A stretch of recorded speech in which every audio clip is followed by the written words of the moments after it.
In this video, I will show you how to create a small and cheap TIE fighter diorama. I found an old miniature TIE fighter in a box which I was clearing out and decided to make a small diorama. I had already decided that I wanted to do a crash diorama in the snow and started by cutting the TIE fighter in half so it would have a look of a buried ship. I drew lines with a pencil to mark the tracks of where the ship had crash landed. I then took a hacksaw blade, a hobby knife, sandpaper and started to weather the TIE fighter.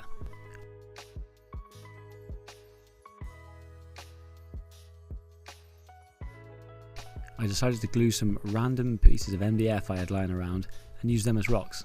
I simply glued them to the plywood using Mitre-Bond glue. I would also do the same with the ship. I used watered down PVA glue to seal everything in place.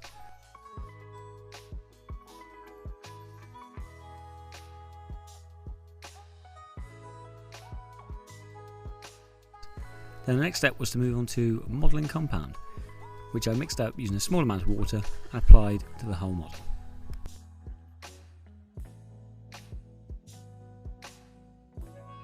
I then shaped the trench-like grooves behind the TIE fighter using the back of a pencil. I'm sure there was a better tool I could have used, but it worked nonetheless, and I followed this up with a base coat of white matte paint.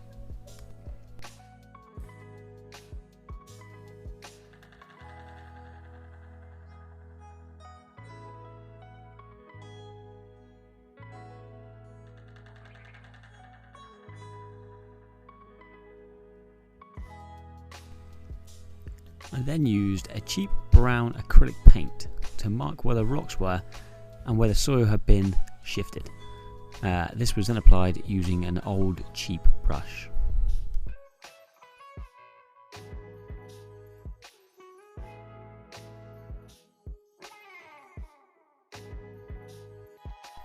Now, I'm yet to figure out a story for how this TIE fighter crashed.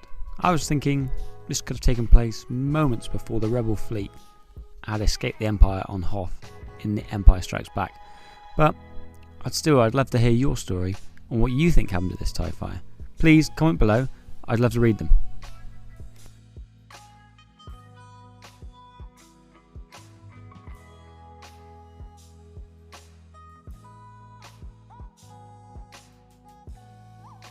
I then wanted to give the impression that the TIE fighter had started to freeze and applied a blue contrast paint by Citadel, although I'm not really sure this had much effect in the end as it didn't really show through.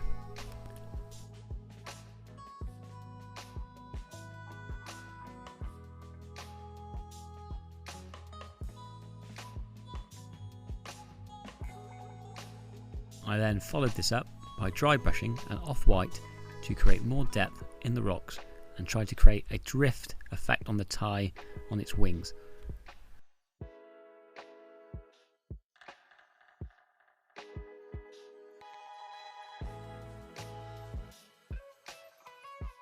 Using the offcuts of the TIE fighter, I then glued with Mitre-Bond to give the diorama a bit more of visual interest.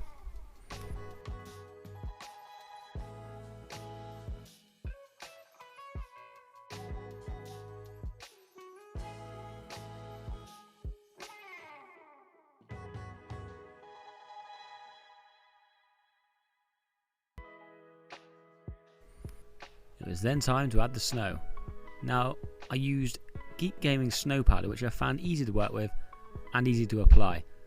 So to apply this, I used a kitchen sieve and just literally sprinkled this onto the whole model. Then, using an old brush, I tried to compact the snow around the TIE fighter where I think drifts would create to give it a little bit more of a natural look.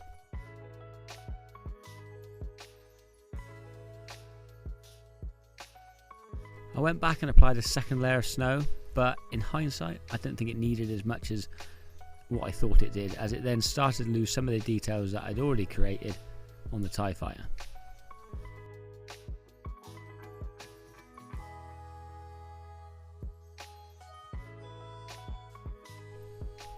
I then painted the rim black and walked away.